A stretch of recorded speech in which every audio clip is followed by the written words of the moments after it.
In the Northern Hemisphere summer of 2013, there was a group of travellers who were enjoying a visit to an agricultural town called Darkhan in Mongolia. It was a perfect summer's day. The sky was blue, no clouds around. It was very warm, but rather dusty. There were vast acres and vast plains of wheat ripening in the sun. Children could be heard playing around the houses and in the streets. The travellers were really fascinated by the traditional Mongolian homes which they had seen on the outskirts of the town. Known as gurs, with flags flying, they added a very festive atmosphere. But not all was as perfect as it seemed.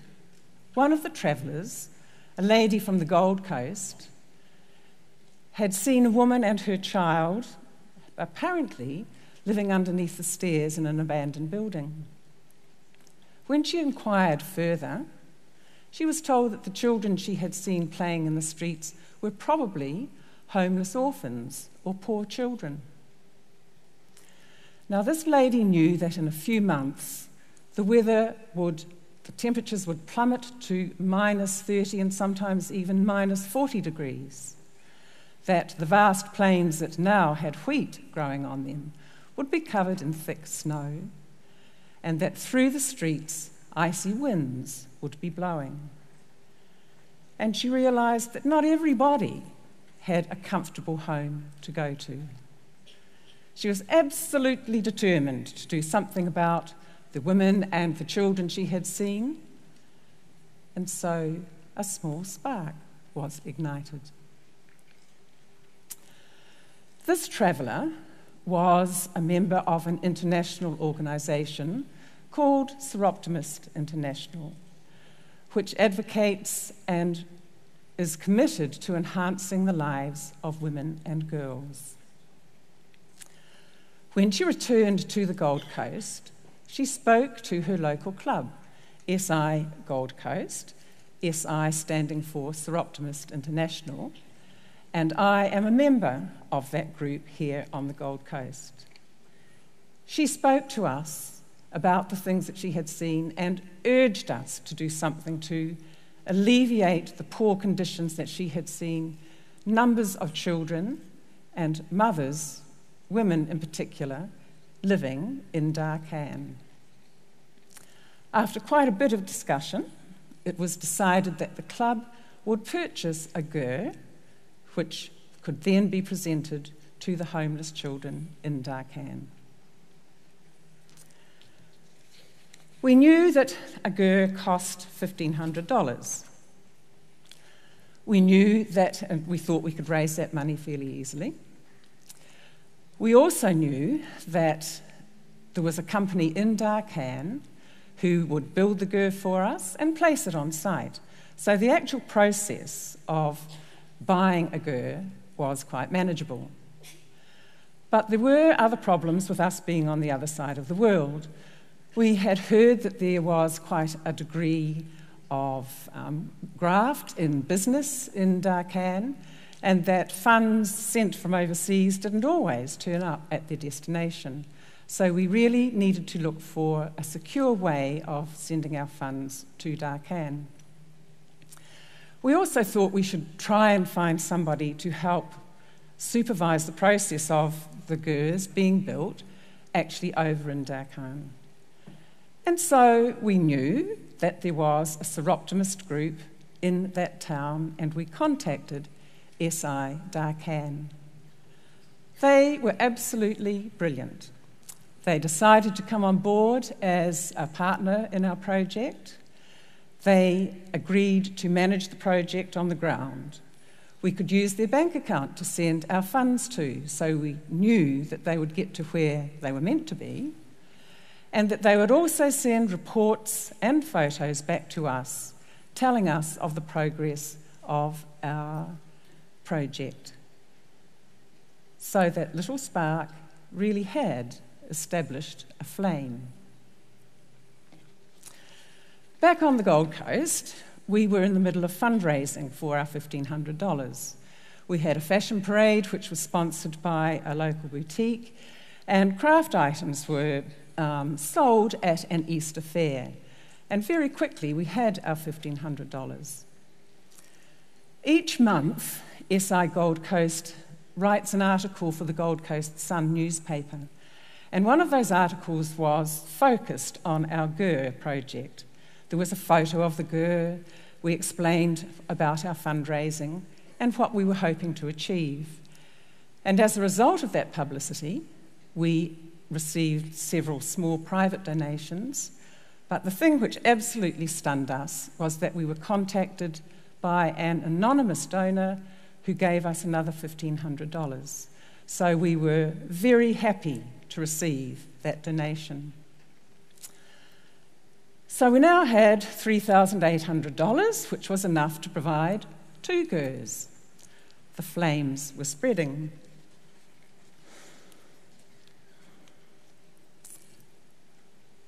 When we sent money over to Darkan, everything was successful, and until that time, there had been nothing done about our GER. As soon as the money arrived, progress could start.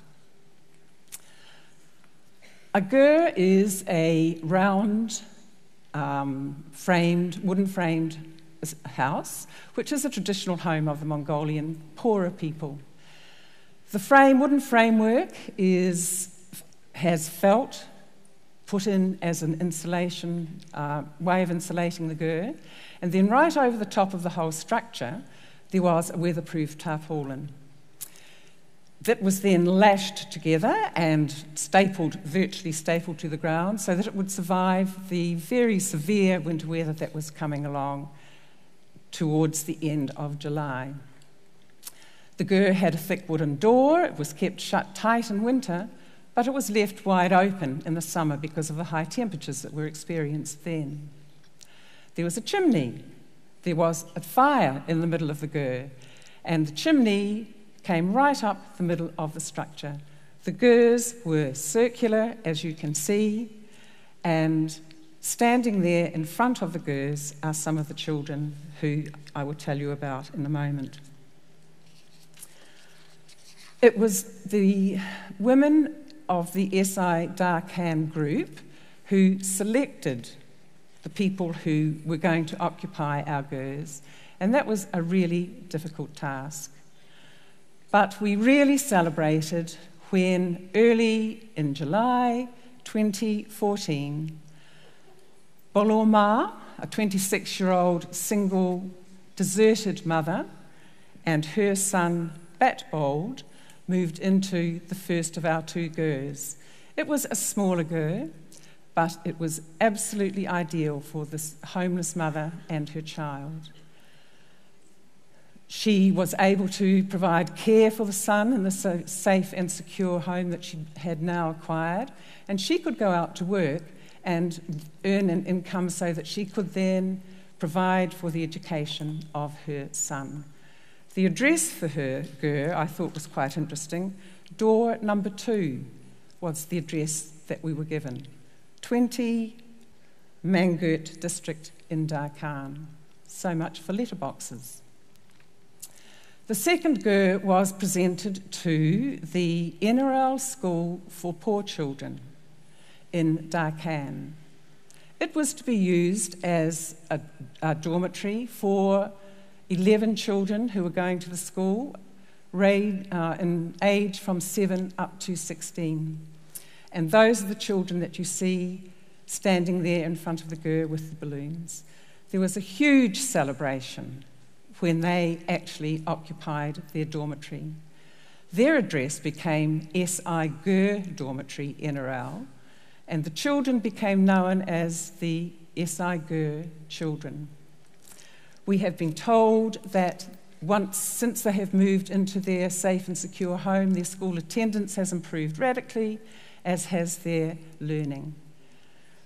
We've also been told that this year some of the children have actually moved out of their GER, some of the older children, and have been replaced by a family of 5 twin girls of 6 helped make up this family of 5, who were deserted by their parents and left to fend for themselves. So our dormitory is still being put to very, very good use. There was some money left over after we had bought the 2 girls, and we used that to buy tools and seeds for the NRL school. They have a garden which is attached to the school. Horticulture is part of the program of learning for their students. They work in the gardens, and the vegetables that they produce then go to provide meals for the children at the school. So not only were they aided to have comfortable sleeping quarters, but their actual living was also enhanced. So from the spark of the idea that the lady had when she saw the poor children and the deserted woman under the stairs, our flames and our fire still continue to burn brightly in Darkan. And what did we learn from the experience, and what perhaps anybody can learn from an experience where they have been able to help somebody? Yes, certainly from little things, big things did grow. And lots of things which we had not expected.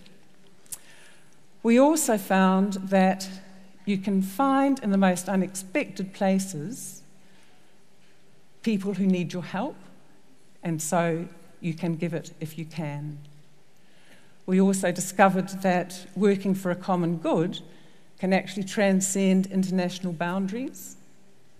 And we also discovered the generosity of other people. Perhaps the quote from renowned cultural anthropologist Margaret Mead best sums up our experience. Never doubt that a small group of thoughtful, committed citizens can change the world. Indeed, it is the only thing that ever has. And there, ladies, is the challenge for your story.